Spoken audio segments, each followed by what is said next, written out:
आज की कहानी है ऊंट की गर्दन। रामकृष्ण की सूझबूझ और हाजिर जवाबी से राजा बहुत खुश थे। रामकृष्ण किसी भी समस्या का हल चुटकियों में निकाल देते थे। एक दिन रामकृष्ण की चतुराई से खुश होकर राजा ने उन्हें इनाम देने की घोषणा की।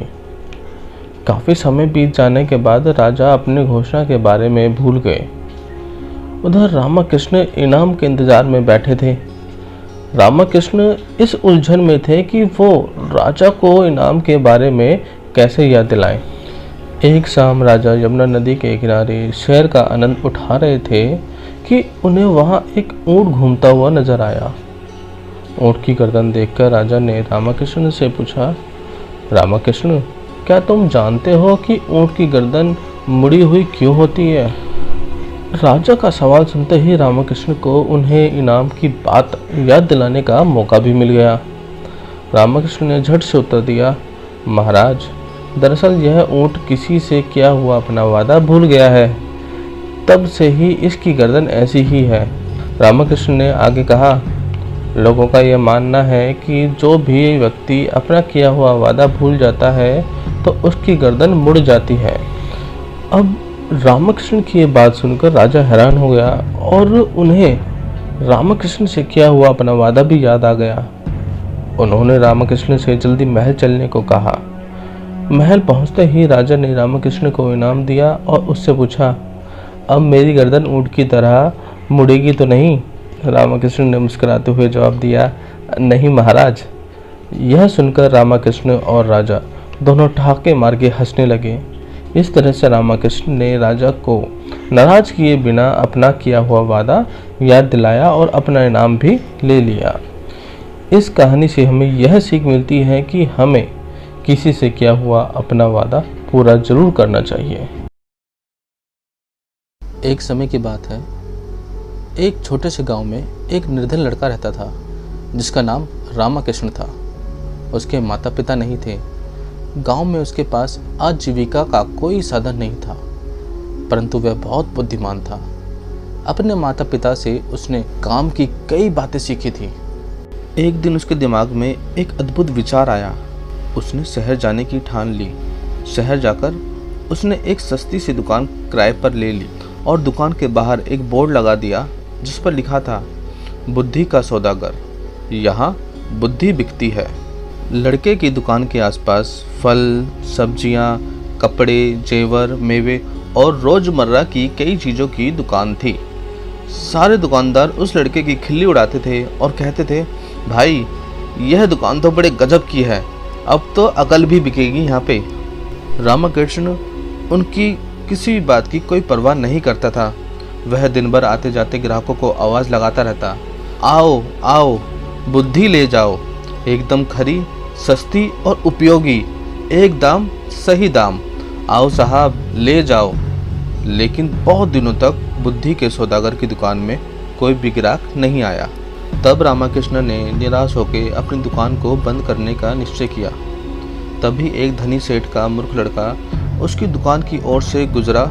उसे समझ नहीं आया कि ये दुकान है किस चीज़ की। कोई फल या सब्जी होगी। मेरे पिता मुझे हमेशा निर्बुद्धि और मूर्ख कहते रहते हैं, क्यों ना थोड़ी सी बुद्धि खरीद लूं। यह सोचकर उसने रामकृष्ण से कहा, एक शेर बुद्धि के कितने पैसे लोगे? रामकृष्ण ने उत्तर दिया, मैं बुद्धि तोलकर नहीं, उसकी किस्म के हिसाब से बेचता हूँ। मेरे पास तरह तरह की बुद्धि है, सबका दाम अलग अलग है। आपको कैसी बुद्धि चाहिए? तो ठीक है, एक पैसे में जिस तरह की बुद्धि आए दे दो। सेठ के लड़के ने लापरवाही से बोला। रामकृष्ण ने एक कागज़ की पर्ची निकाली और सेठ के बेटे को दे दी। उस पर्ची पर लिखा था, जब दो लोग झगड़ा कर रहे हो तो वहाँ खड़े होकर उन्हें देखना बुद्धिमानी नहीं है। सेठ का बेटा खुशी खुशी घर पहुँचा और अपने पिताजी को कागज़ की पर्ची देते हुए बोला, देखिए पिताजी, मैं एक पैसे में अकल खरीद कर आया हूँ। सेठ ने पर्ची पढ़ी और तमतमाता हुआ बोला, अरे मूर्ख, एक पैसे में यह क्या लाया है? यह बात तो सभी जानते हैं, तुमने मेरा एक पैसा डुबा दिया है। सेठ तुरंत सौदागर की दुकान पर पहुंचा और उस लड़के को बुरा भला कहने लगा, लोगों को ठगते हुए तुम्हें शर्म नहीं आती? मेरा एक पैसा वापस करो। पैसा क्यों वापस करूं? माल दिया है तो पैसा लिया है, रामकृष्ण ने कहा। ठीक है, यह लो अपना कागज़ का फटा हुआ टुकड़ा और मुझे मेरा पैसा वापस कर दो। नहीं चाहिए तुम्हारा कोई भी माल, मुझे 1 पैसा वापस कर दो। पर्ची नहीं, मेरी सीख वापस करो। अगर पैसा वापस चाहिए तो आपको एक कागज़ पर लिखकर देना होगा कि आपका बेटा मेरी दी हुई सीख को कभी इस्तेमाल नहीं करेगा। बात बन गई, दोनों पक्ष मान गए। सेठ ने कागज़ पर हस्ताक्षर कर दिए और अपना पैसा वापस लेकर वो घर चला गया। समय बीत जाने के बाद उस प्रदेश के राजा की 2 रानियां थीं। एक दिन दोनों रानियों की दासी बाजार गई, वहां उनका झगड़ा हो गया। बात हाथापाई तक पहुंच गई। लोग चुपचाप खड़े देख रहे थे। उन्हीं में सेठ का बेटा भी था। झगड़ा बढ़ता देख सारे लोग एक एक करके वहां से चले गए, मगर सेठ का लड़का करारनामे के अनुसार वहां से जा नहीं सकता था। वह अकेला ही खड़ा रहा। बस फिर क्या था, दोनों दासियों ने उसे अपना गवाह बना लिया। झगड़े की बात राजा रानी तक पहुंची। सेठ और उसके लड़के को राज दरबार में लाया गया। दोनों रानियों ने लड़के से कहा कि वह उनके पक्ष में गवाही दें। सेठ और उसके बेटे के तो होश उड़ गए। वह सहायता के लिए बुद्धि के सौदागर के पास गए। बोले, हमें किसी तरह इस समस्या से बचा लीजिए। रामकृष्ण ने कहा, मैं 500 रुपये लूँगा। ठीक है, यह लो 500 रुपये। सेठ ने तुरंत 500 रुपये निकाल कर सौदागर को दे दिए। देखो, जब तुम्हें गवाह के लिए बुलाया जाए तो पागलों की तरह व्यवहार करना, रामकृष्ण ने उनको उपाय बताया। सेठ के बेटे ने वैसा ही किया। राजा ने उसे पागल समझकर महल से बाहर निकाल दिया। इसी तरह की 1-2 घटनाएं और हो गई। बुद्धि के सौदागर की चर्चा राजा के कानों में पड़ गई। राजा ने उसे बुलवाया और पूछा, सुना है तुम बुद्धि बेचते हो, क्या तुम्हारे पास बेचने के लिए बुद्धि है? जी हुजूर, आपके काम की तो मेरे पास बहुत सारी बुद्धि है, मगर मैं 1 लाख रुपए लूँगा, रामकृष्ण ने कहा। तुम्हें 1 लाख रुपए दे दिए जाएंगे, तुम पहले बुद्धि तो दो। रामकृष्ण ने एक पर्ची राजा को दे दी। राजा ने पर्ची खोलकर पढ़ी। पर्ची पर लिखा था, कुछ भी करने से पहले खूब सोच लेना। राजा को यह बात बहुत पसंद आई। उन्होंने अपने तकिए पर, पर्दों पर, कक्ष में दीवारों पर, बर्तनों पर यह वाक्य को लिखवा दिया, जिससे कि वह इस बहुमूल्य बात को कभी ना भूल पाए और ना ही कोई और भूल सके। एक बार राजा बहुत बीमार पड़ गया। राजा के एक मंत्री ने वैद्य के साथ मिलकर षड्यंत्र रचा और उनकी दवा में विष मिलाकर ले आया। राजा ने दवा का प्याला अभी मुंह के पास ही रखा था, उस पर खुदे शब्दों पर उनकी नज़र पड़ी, कुछ भी करने से पहले खूब सोच लेना चाहिए। राजा ने प्याला नीचे रखा और दवा को देखकर सोच में डूब गया। वैद्य और मंत्री को लगा कि उनका भंडा फूट गया। वह दोनों डर गए और राजा से क्षमा मांगने लगे। महाराज, हमें क्षमा कर दीजिए, हमसे बहुत बड़ी भूल हो गई। राजा ने तुरंत सिपाहियों को बुलाकर दोनों को कारागार में डलवा दिया। बुद्धि के सौदागर को बुलाकर इनाम में खूब सारा धन दिया और मंत्री भी बना लिया। एक बार राजा रामकृष्ण और सभी मंत्रीगण दरबार में बैठे हुए थे। एक एक करके राज्य के लोग अपनी समस्या लेकर दरबार में आ रहे थे। इसी बीच वहां एक व्यक्ति दरबार में पहुंचा। उसके हाथ में एक मर्तबान था। सभी उस मर्तबान की तरफ देख रहे थे। तो तभी राजा ने उस व्यक्ति से पूछा, क्या है इस मर्तबान में? उसने कहा, महाराज, इसमें चीनी और रेत का मिश्रण है। राजा ने फिर पूछा, किस लिए? अब दरबारी ने कहा, गलती माफ हो महाराज, लेकिन मैंने रामकृष्ण की बुद्धिमत्ता के कई किस्से सुने हैं। मैं उनकी परीक्षा लेना चाहता हूँ। मैं ये चाहता हूँ कि रामकृष्ण इस रेत में से बिना पानी का इस्तेमाल किए चीनी का एक एक दाना अलग कर दे। सभी हैरान होकर रामकृष्ण की ओर देखने लगे। अब राजा ने रामकृष्ण की ओर देखा और कहा, देख लो रामकृष्ण, अब तुम कैसे इस व्यक्ति के सामने अपनी बुद्धिमानी का परिचय दोगे? रामकृष्ण ने मुस्कुराते हुए कहा, महाराज, हो जाएगा, यह तो मेरे बाएं हाथ का काम है। अब सभी लोग हैरान थे कि रामकृष्ण ऐसा क्या करेंगे कि रेत से चीनी अलग अलग हो जाएगी। तभी रामकृष्ण उठे और उस मर्तबान को लेकर महल में मौजूद बगीचे की ओर बढ़ चले। उनके पीछे वह व्यक्ति भी था। अब रामकृष्ण बगीचे में एक आम के पेड़ के नीचे पहुंचे। अब वह मर्तबान में मौजूद रेत और चीनी के मिश्रण को एक आम के पेड़ के नीचे चारों तरफ फैला देते हैं। तभी उस व्यक्ति ने पूछा, अरे ये क्या कर रहे हो? इस पर रामकृष्ण ने कहा, यह आपको कल पता चलेगा। इसके बाद दोनों महल में वापस आ गए। अब सभी को कल का इंतजार था। अगली सुबह जब दरबार लगा तो राजा और सारे मंत्री एक साथ बगीचे में पहुंचे। साथ में रामकृष्ण और रेत व चीनी का मिश्रण लाने वाला व्यक्ति भी था। सभी आम के पेड़ के पास पहुंच गए। सभी ने देखा कि अब वहां सिर्फ रेत पड़ी हुई है। दरअसल रेत में मौजूद चीनी को चींटियों ने निकालकर अपने बिल में इकट्ठा कर लिया था और बची कुची चीनी को कुछ चींटियां उठाकर अपने बिल में ले जा रही थी। इस पर उस व्यक्ति ने पूछा, चीनी कहाँ है? तो रामकृष्ण ने कहा, रेत से चीनी अलग हो गई है। सभी जोर जोर से हंसने लगे। रामकृष्ण की यह चतुराई देखकर राजा ने उस व्यक्ति से कहा, अगर तुम्हें चीनी चाहिए तो तुम्हें चींटियों के बिल में घुसना पड़ेगा। इस पर सभी लोग फिर से ठहाके मार के हंसने लगे और सबने रामकृष्ण की तारीफ की। इस कहानी से यही सीख मिलती है, किसी को नीचा दिखाने का प्रयास आपके लिए हानिकारक हो सकता है। किशनगढ़ राज्य में रामकृष्ण नाम का एक महान पंडित रहता था।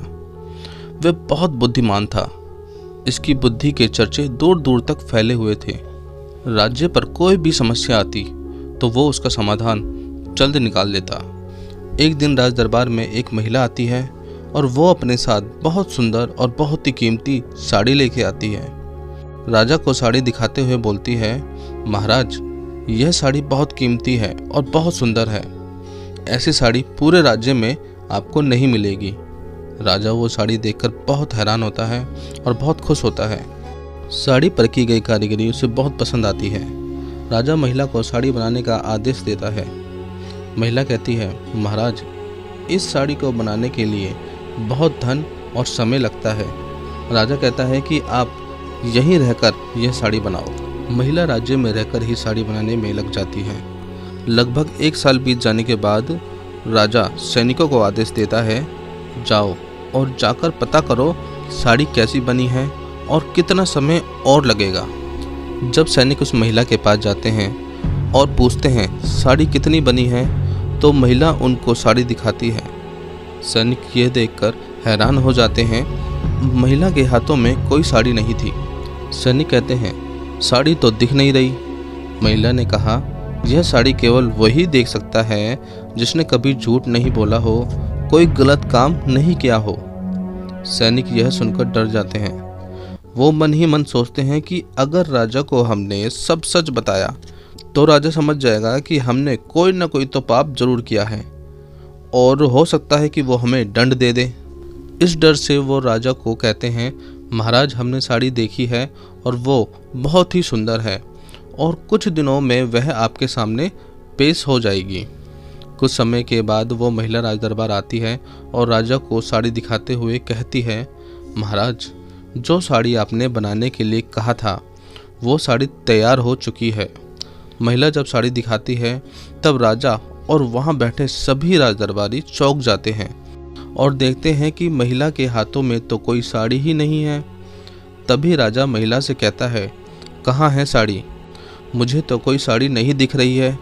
राजा की बात सुनकर महिला कहती है, महाराज यह साड़ी केवल उसी को ही दिखेगी जिसने कभी कोई छल ना किया हो। महिला की यह बात सुनकर सभी हैरान हो जाते हैं। उसी दरबार में रामकृष्ण भी होता है, तो वो ये सारी बातें सुन रहा और देख रहा होता है और वो महिला की बातें सुनकर समझ जाता है कि महिला झूठ बोल रही है। रामकृष्ण एक योजना बनाता है और राजा से बोलता है, महाराज मुझे ये साड़ी दिख रही है, ये बहुत ही सुंदर और बढ़िया तरीके से बनी है। तभी महाराज कहते हैं, इस साड़ी की खूबसूरती के बारे में और कुछ बताओ रामकृष्ण। रामकृष्ण महिला से कहता है कि आप यह साड़ी पहनकर दिखाओ, हम भी तो देखें कि पहनने के बाद यह साड़ी कितनी सुंदर दिखती है। महिला ये बात सुनकर घबरा जाती है और समझ जाती है कि उसकी पोल खुलने वाली है। इसी घबराहट के कारण वो राजा को सब सच सच बता देती है कि उसने अधिक धन पाने के चक्कर में किस तरह से राजा से झूठ बोला था। यह बात सुनकर राजा को गुस्सा आता है और वो महिला को दंड दे देता है और राजा रामकृष्ण की बुद्धि की तारीफ करता है। अपनी बुद्धिमानी से रामाकृष्ण ने राज्य की समस्या का समाधान किया। आज की हमारी कहानी है हरा घोड़ा। एक शाम राजा रामकृष्ण के साथ अपने शाही बगीचे में सैर के लिए निकले। वह बगीचा बहुत ही शानदार था। चारों ओर हरियाली ही हरियाली थी।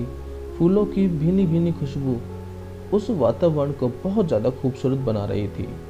ऐसे में राजा को जाने क्या सूझा कि उन्होंने रामकृष्ण से कहा, रामकृष्ण, हमारा मन है कि हम इस बगीचे में हरे घोड़े पर बैठकर घूमें। इसीलिए मैं तुम्हें आदेश देता हूँ कि तुम 7 दिनों के अंदर हमारे लिए एक हरे घोड़े का इंतजाम करो। वहीं अगर तुम इस आदेश को पूरा करने में असफल रहते हो तो तुम कभी भी मुझे अपनी शक्ल नहीं दिखाओगे। इस बात से राजा और रामकृष्ण दोनों ही वाकिफ थे कि आज की दुनिया में हरे रंग का घोड़ा नहीं होता। फिर भी राजा चाहते थे कि रामकृष्ण किसी बात में अपनी हार स्वीकार करें। इसी कारण उन्होंने रामकृष्ण को ऐसा आदेश दिया। मगर रामकृष्ण भी बहुत चालाक थे। वो भली भांति जानते थे कि राजा उनसे क्या करवाना चाहते हैं। इसलिए वो भी घोड़े को ढूंढने के बहाना बनाकर 7 दिनों के लिए इधर उधर घूमते रहे। 8वां दिन रामकृष्ण राजा के दरबार के सामने पहुंचे और बोले, महाराज, आपकी आज्ञा के अनुसार मैंने आपके लिए हरे घोड़े का इंतजाम कर लिया है, मगर उसके मालिक की 2 शर्तें हैं। राजा ने उत्सुकता से दोनों शर्तों के बारे में पूछा। तब रामकृष्ण ने जवाब दिया, पहली शर्त यह है कि हरे घोड़े को लाने के लिए आपको स्वयं जाना होगा। राजा इस शर्त के लिए तैयार हो गया। फिर उन्होंने दूसरी शर्त के बारे में पूछा। तब रामकृष्ण ने कहा, घोड़े के मालिक की दूसरी शर्त यह है कि आपको घोड़ा लेने के लिए सप्ताह के 7 दिन के अलावा कोई और दिन चुनना होगा। यह सुनकर राजा हैरान हो गया और रामकृष्ण की ओर देखने लगा। तब रामकृष्ण ने बड़ी ही सहजता से जवाब दिया, महाराज, घोड़े का मालिक कहता है कि हरे रंग के खास घोड़े को लाने के लिए उसकी यह खास शर्तें तो माननी ही पड़ेगी। राजा रामकृष्ण की इस चतुराई भरी बातों को सुनकर बहुत खुश होता है और इस बात को भी मान जाता है कि रामकृष्ण को किसी भी बात पर हार मनवाना वाकई ही मुश्किल है। तो इस कहानी से हमें यह सीख मिलती है कि अपनी समझदारी और सूझबूझ से नामुमकिन काम को भी आसानी से किया जा सकता है।